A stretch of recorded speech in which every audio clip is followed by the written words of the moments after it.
a US airman has been arrested and accused of leaking dozens of classified files. Prosecutors allege that he had a history of making violent threats and researching mass shootings. Let's take a closer look at the case. Jack Teixeira, an IT specialist who served in the 102nd Intelligence Support Squadron in Massachusetts, has been arrested on charges of unauthorized transmission of defense information and unauthorized removal and retention of classified documents. He is suspected of leaking sensitive information about US allies and the war in Ukraine, which first appeared in an online chat room called Discord. According to court filings, Mr. Teixeira had a troubling history of making violent threats, including discussing mass shootings and building an assassination van.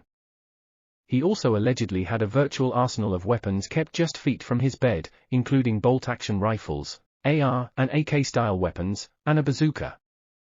Investigators are still working to determine how he allegedly leaked the classified files.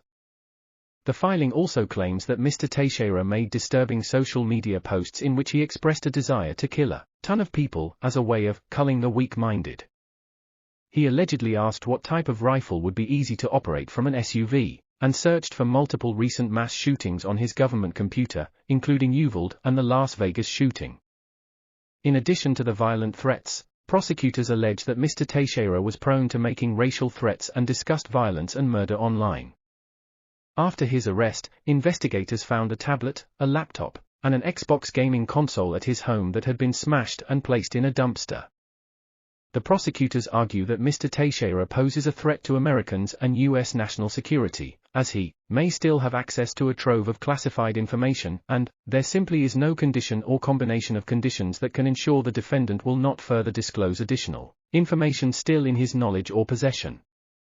They say that hostile nations could potentially give him safe haven and that he poses a serious flight risk.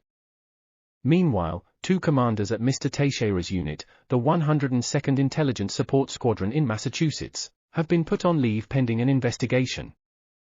The Air Force has said that more members of Mr. Teixeira's unit could face suspension or removal as the investigation into the leaked documents continues.